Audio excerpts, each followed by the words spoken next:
He kicked a dog for fun, but had no idea it belonged to Justin Bieber. What if a peaceful walk turned into a moment that could change everything? The sun blazed down on the busy streets of Brooklyn Heights, its rays bouncing off the pavement, like shards of glass. The usual buzz of the neighborhood was now magnified by the presence of a film crew, their cameras and gear scattered like artifacts across the concrete. It was just another day on the set of Justin Bieber's latest film, until it wasn't. The director's voice sliced through the air like a knife. "That's a wrap for this scene. 1 hour lunch break, everyone." Crew members sighed in unison, relieved to rest after a grueling morning under the heat.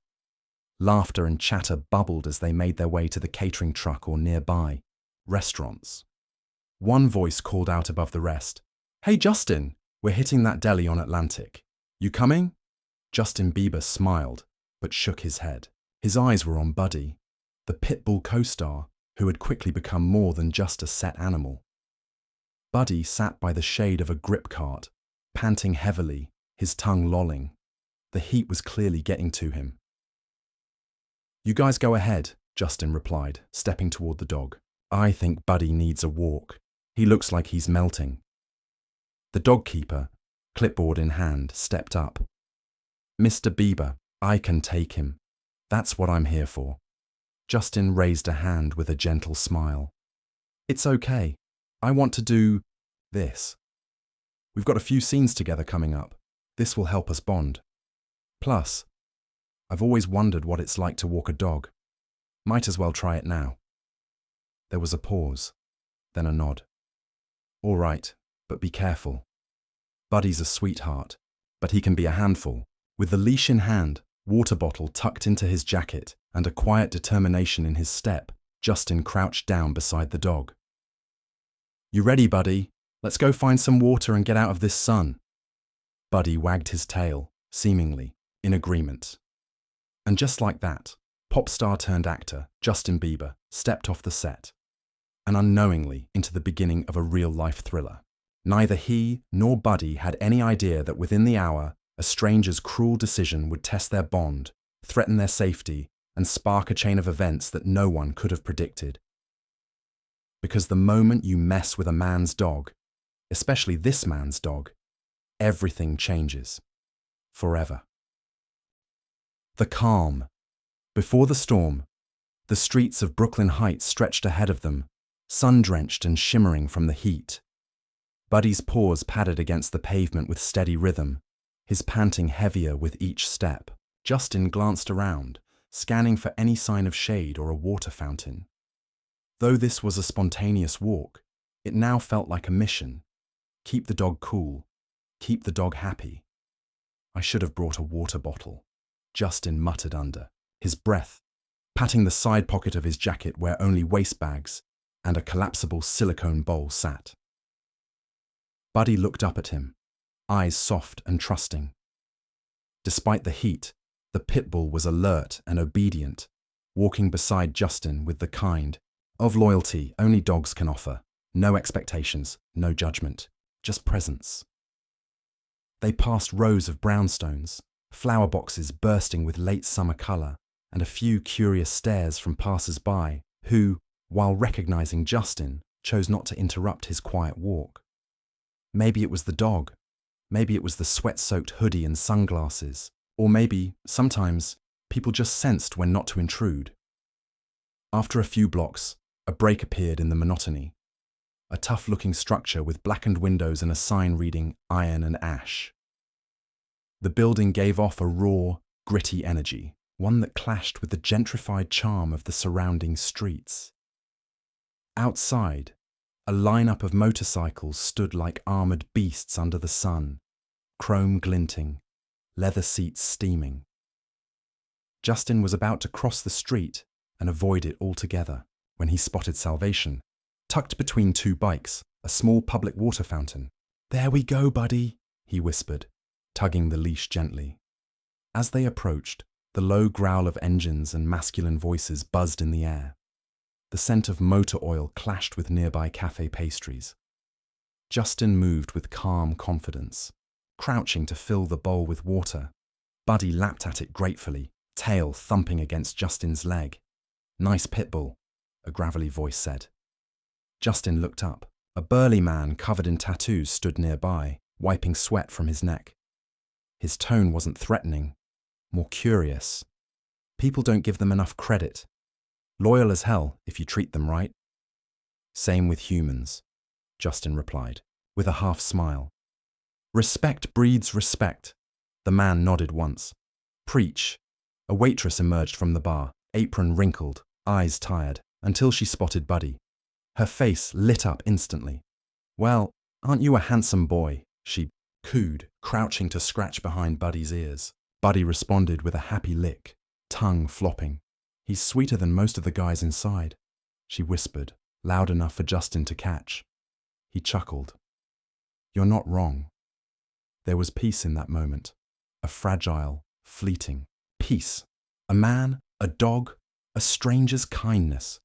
But just a few feet away, the rumble of darkness was waiting, unseen, unheard, but very, very real. Justin stood, folding the bowl back into his pocket. "Come on, Buddy.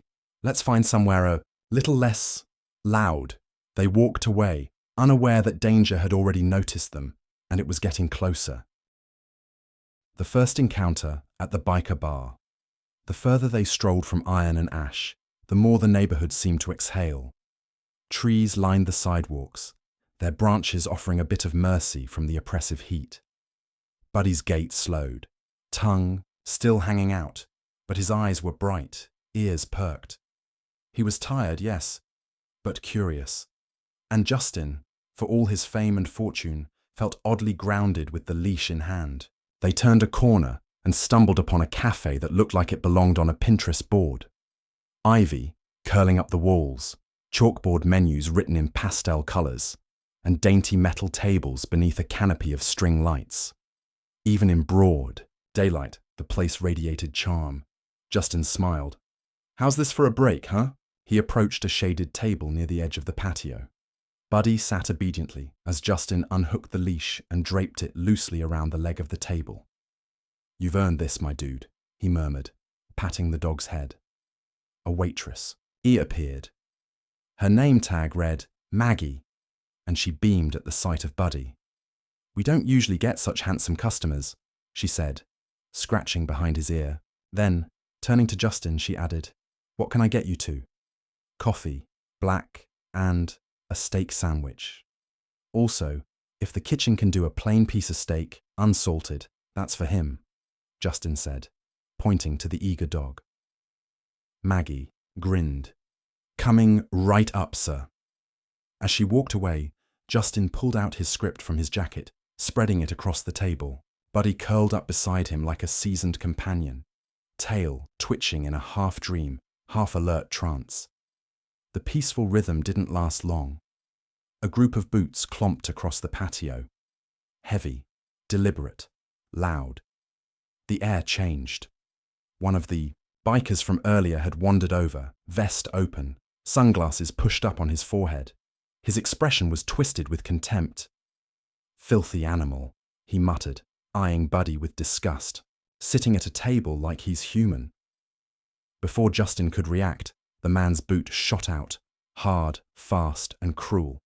It slammed into Buddy's ribs. The dog yelped in pain, a sharp whimper turning into startled barks.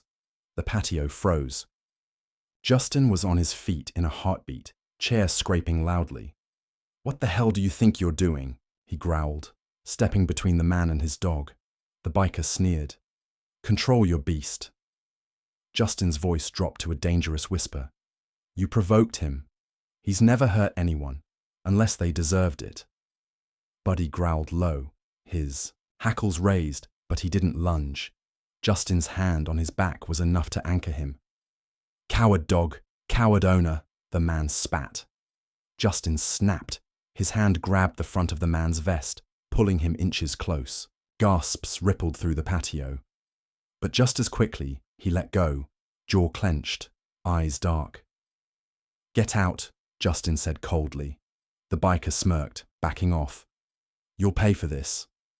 Justin watched him walk away, boots pounding, attitude seething. Then he looked down at Buddy, whose tail was still, eyes clouded with confusion and pain. And Justin knew this wasn't over, not by a long shot. Justin crouched next to Buddy, gently running his hand along the dog's side. "You okay, bud?" he whispered, his fingers checking for injuries. Thankfully, there was no blood, no visible wounds, just trembling. Shock. His heart thudded harder than it had during any concert.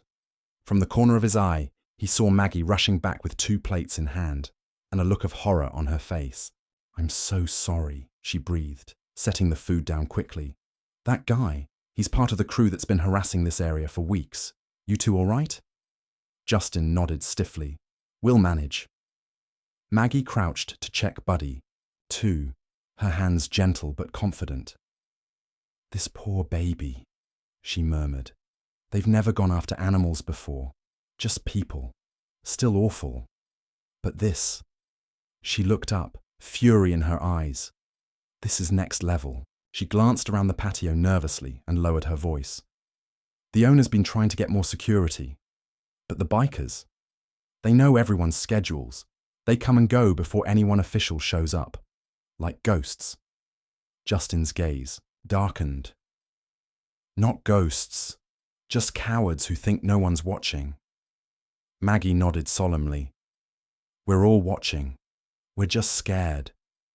She offered a weak smile and backed away to give them space. Justin returned to his seat, hands shaking. Slightly. He tore the steak sandwich in half, giving Buddy the plain, unsalted portion. The pit bull sniffed it, licked it once, but didn't eat. That's when Justin knew this wasn't just a bruise. Something was off. He leaned down again. "Come on, Buddy. I got this for you. It's okay now." Buddy gave a small whine, then slowly took a bite, but his tail stayed still. His eyes darted, scanning shadows. The trauma hadn't passed. Justin exhaled slowly and picked up his coffee. He needed to think, and fast. This wasn't just a rude biker. It felt targeted, like a message. But why? Before he could chase the thought further, Maggie reappeared with a guilty expression. "Hey, I have to confess something," she said, looking down. "The kitchen needed help, so I left Buddy under Illa's watch. I thought it'd be fine." Justin tensed. "What happened?" "Illa said a guy, beard, gloves, leather vest with a tiger emblem, came by, said he knew you, offered Buddy a sausage. She didn't think anything of it. But after you came back, Buddy started acting weird." Justin froze. Tiger emblem, leather vest, just like the guy who kicked Buddy and the others back at Iron and Ash. His heart dropped. "He poisoned him," Justin whispered, standing up so fast his chair nearly toppled. "We need to get him to a vet, now." Maggie pointed frantically. 3 blocks down, left at the intersection, you'll see a Blue Cross sign." Justin didn't wait. He scooped Buddy into his arms, the dog heavier than expected, but limp, his breathing shallow. People around the cafe stared, some standing up, others whispering. But Justin ignored them all. He was running before his brain even processed it. Each footstep hit the pavement like a drumbeat of panic. "Hold on, Buddy," he said through clenched teeth. "Don't you dare give up on me." The streets blurred. Horns honked. Pedestrians stepped aside. His arms ached from Buddy's weight, but adrenaline carried him. Then, the sign. A white facade. Blue Cross, clinic door. He burst through like a storm. "My dog's been poisoned," he shouted. "Please help." A woman in scrubs, Dr. Harper, appeared instantly. "This way." She led him to a metal exam table. Justin laid Buddy down with trembling hands. The dog whimpered softly. Justin nearly lost it.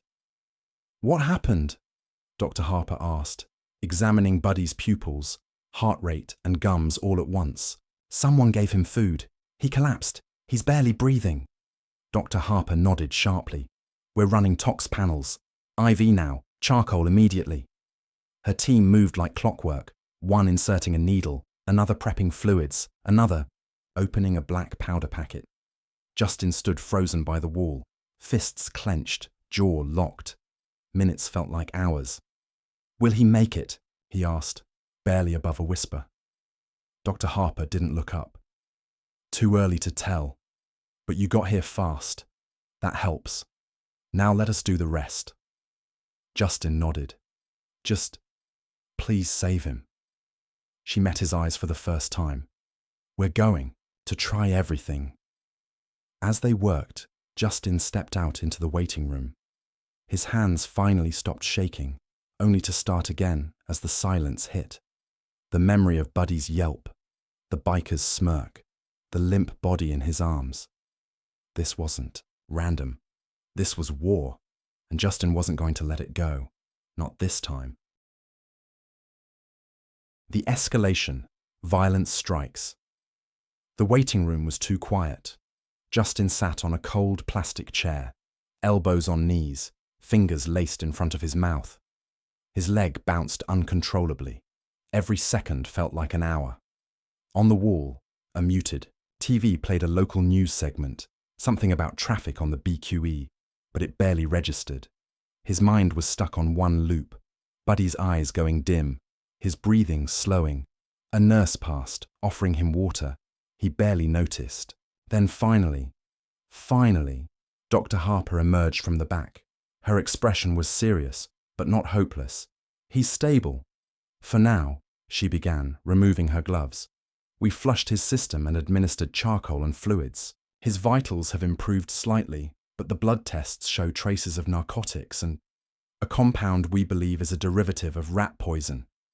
Justin's heart dropped. "That wasn't an accident." She nodded grimly.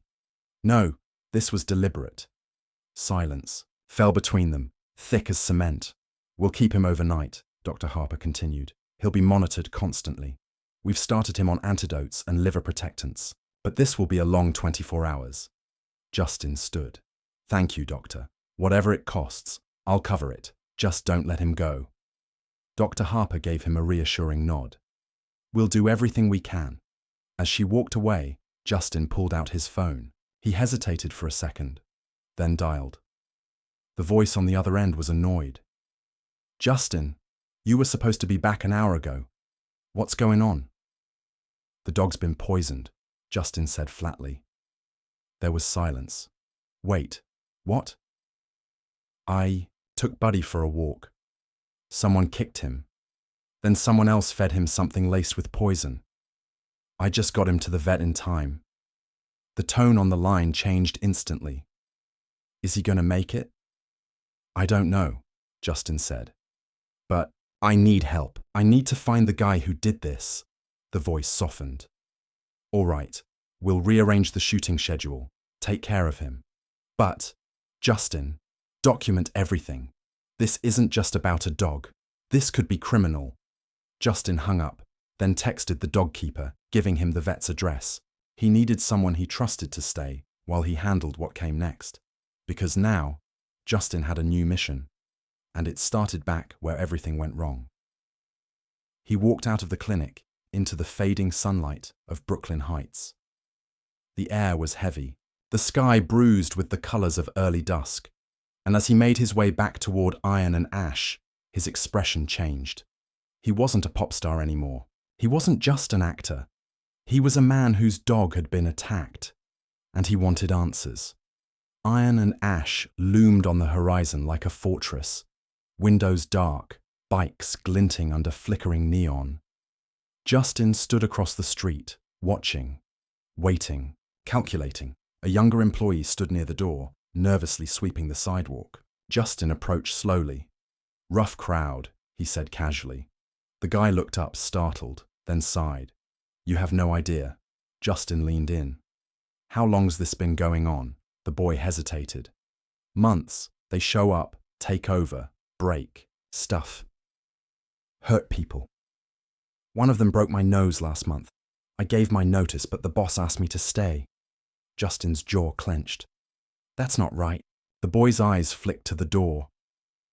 "They know where I live." Justin turned his gaze to the dark window. Inside, silhouettes moved, laughing, shoving, dominating.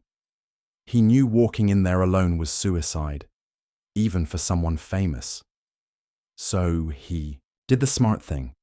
He pulled out his phone and called the one person he knew who could handle this the right way, Sheriff Hank Morrison.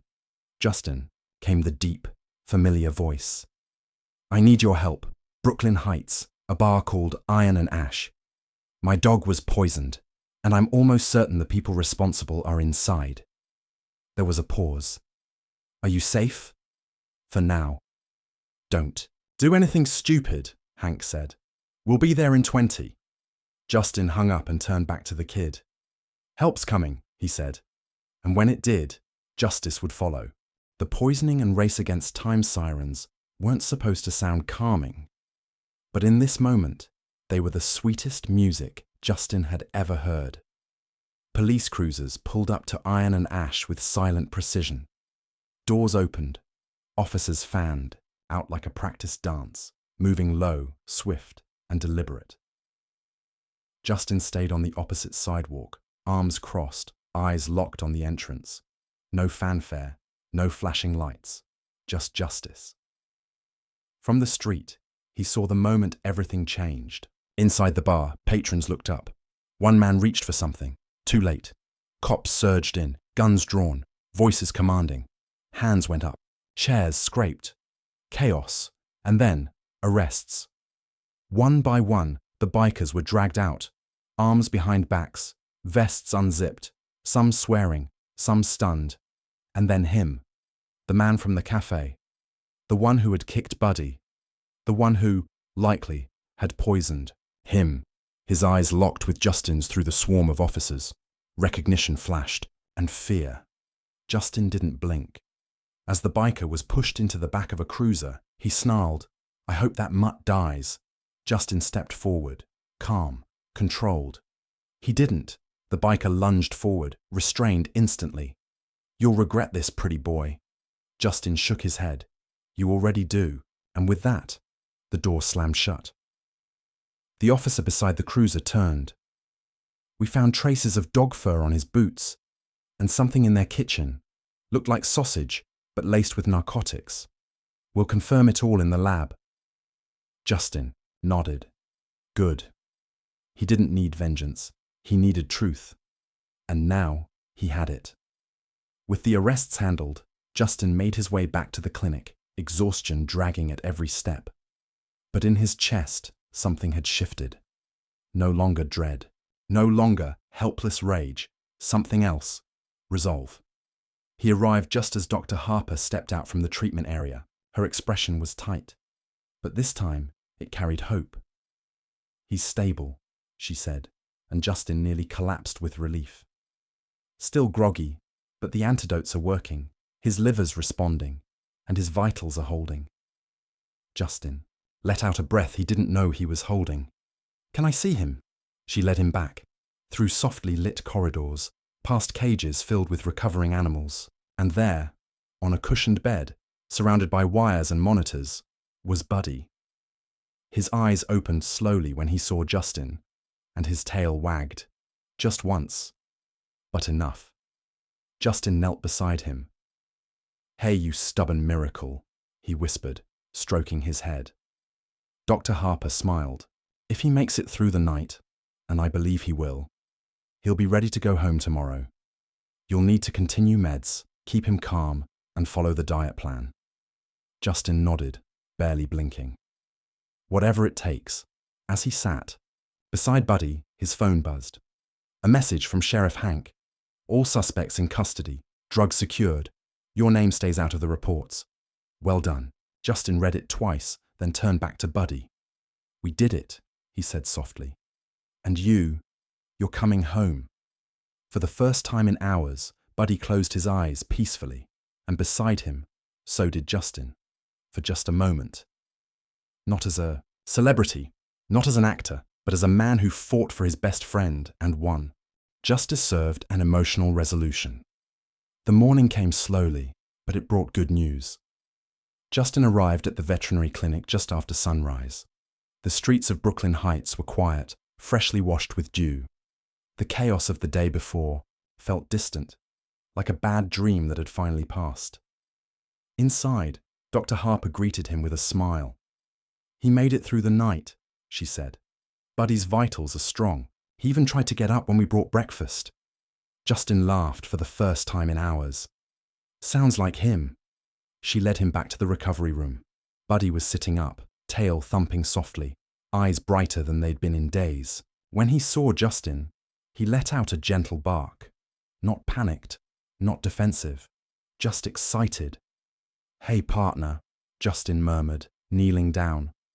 He reached out, and Buddy leaned into his touch without hesitation. The bond between them had changed. This wasn't just an actor and a co-star anymore. It was something deeper, forged in fire, tempered by fear, sealed by loyalty. Dr. Harper went over the discharge instructions carefully. Medication schedules, follow-up visits, strict diet. Justin nodded, absorbing every word. He wasn't going to let anything happen to Buddy again, not on his watch. As he signed the paperwork and settled the bill, refusing any discounts, insisting on donating extra to the clinic. He noticed a small TV mounted in the corner of the reception area. The local news had picked up the story. Members of a known biker group were arrested yesterday in a police raid at Iron and Ash. Authorities report the discovery of illegal substances, weapons, and evidence of animal cruelty. One suspect, identified only as Ryder, is believed to be involved in the poisoning of a dog belonging to a prominent film production. They didn't mention his name, just as Sheriff Hank had promised. Justin watched the report in silence, one hand resting on Buddy's back. The images of the raid flashed on screen. The bar, the motorcycles, the arrests. It felt surreal, like a movie. Only it wasn't. It was real. And it was over. Later that afternoon, Justin returned to his hotel, Buddy curled up on a soft blanket beside him. He cancelled his meetings, delayed all shoots. Nothing mattered more right now than rest, recovery, and peace. His phone rang. It was the producer. "How's Buddy?" "Alive, thanks to some quick action." There was a pause. Then, "We'll rearrange the schedule. Focus on your solo scenes. We'll bring Buddy back in slowly." Justin smiled. "Appreciate it. And thank you for understanding." "Of course," the producer replied. "Honestly, the footage we're getting now, it's going to be even better. That connection you have with him, you can't fake that." Justin looked down at Buddy, who was now snoring lightly. "No," he said softly, "you can't." As the sun dipped low again, casting gold across the skyline, Justin stepped out onto the hotel balcony. He looked down at the bustling city, at the lives moving below, unaware of what had just happened. He hadn't planned to become a hero. He hadn't expected to face down a gang or fight for a dog's life or call in a police raid. But he had, because sometimes life doesn't give you a script. It gives you a moment, and how you act in that moment, that's who you really are. Justin glanced back at Buddy, then whispered into the twilight, "Next time, let's just stick to acting." But something deep inside him knew there would be a next time, because the streets weren't finished with them yet, and Buddy's story was just beginning. From tragedy to triumph.